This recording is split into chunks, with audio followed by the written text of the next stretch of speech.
Andrew Malcolm, Mortgage HQ. Today we're talking about 8 wealth building tips. These are simple financial hacks that you can use to increase your savings rate and reach your financial goals a little bit faster. Well, actually, probably quite a lot faster if you're following these steps closely. So, number 1, income isn't everything. Most people focus on what they're earning and they don't focus on what they're saving. The key thing here is you've got to be spending less than you're earning, and if you're saving a lot proportionately, then you're actually ahead of people that might be earning more but that are not saving everything. So you really got to focus on your savings rate, how much you're putting away each week, and putting that money in towards investments, and that's going to increase the speed that you build wealth and get towards financial freedom. Here's my fluffy friend. Tip number 2, diversifying your income is an important thing to think about. Whether this is picking up a second job, starting a side hustle, whether your partner needs to go back to work, diversification of income is an important factor, especially when times get a little bit tougher. So what you want to think about is your job or your workplace secure? And can you increase your income there? But also, are there other ways you can increase your income? Might be increasing in dividend stocks, investment properties, side hustle. It might be selling something or leasing it to someone and putting that money into a better investment. Now, tip number 3 is to really focus on investing in yourself. What a lot of people don't want to put the time into is increasing their skills. This might be going into masterminds, might be doing online courses, might be signing up for books or products or courses that increase your knowledge and your earning power. There are plenty of things that you can do that don't take that much time that can increase your knowledge and put you at a huge advantage against other people that might not even consider themselves investors yet.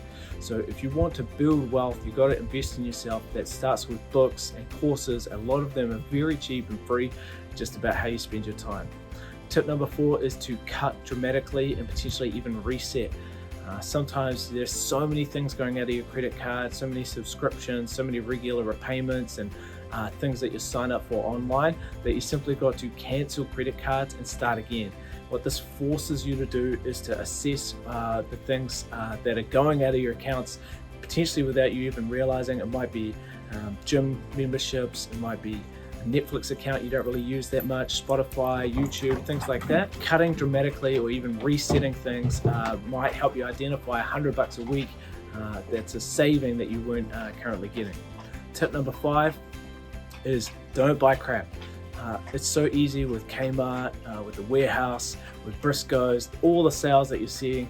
What you want to do is unsubscribe to things and stop buying things that you don't need. So it's better to set a list of things that you do need and buy that stuff rather than buying what you think you want and need each week. Start with a list of things that you need that's pre-planned. And you want to assess the stuff that you do have, whether you actually still need it or not, and start selling things and converting them to cash that can be invested and saved for rainy days. That takes me to the next point, is to track your spending.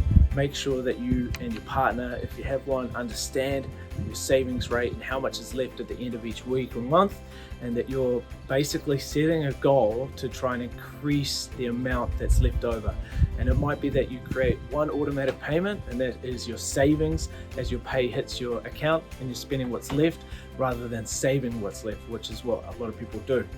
Now, tip number 7 is to unsubscribe on Instagram, TikTok, Facebook, all the emails that you get from the regular retailers, your clothing lines, your hardware. Just unsubscribe to everything you think is going to become a distraction, and you don't need potentially that new frying pan or that new jacket. You can delay that purchase as you focus on your bigger wealth building goals. And that takes me to the next point, is to celebrate. Now, one of the things that you might have is like a goal for a holiday or a certain purchase. Might be a nice handbag, or it might be an engagement ring, for example. It's fine to spend the money on those things that are important in your life and to celebrate good wealth building habits. So an example of this is our family. We've booked a Fiji holiday that's like 4 or 5 months in the future, and it's probably not going to be cheap. So we're saving towards that, gives us something to look forward to. It helps us get through the sacrifices when we're not buying things we want in the moment, knowing that we're saving for that special trip that's going to create memories for a lifetime. And that takes me to my last point, which I'm really enjoying at the moment, is to simplify. And simplify might mean that you, for example, simplify your diet. So if you go through maybe a month or two where you're not drinking or you're not eating certain things, that's going to help you save a lot of that money that you would have spent frivolously. I don't mind going for a beer with the lads and getting a burger every now and then. And so that might be $100 every couple of weeks. Now, with the diet I'm on at the moment, I'm not able to do that comfortably, so it helps force savings. And so by removing things that I'm doing in my life, and for example, at the moment I'm mostly working out at home, I don't need the gym membership, I don't need to go out to places. I can still hang out with my friends, it's easier for me to invite them over, I can still work out in the garage. I'm making certain small sacrifices that add up over the year to a couple $1,000s in each department. We used to have a cleaner, for example. Now we've got a chores list. Those simple types of things that they reduce the need to make major decisions and to spend that $50, $100 a week just without thinking about it, and it increases your savings rate.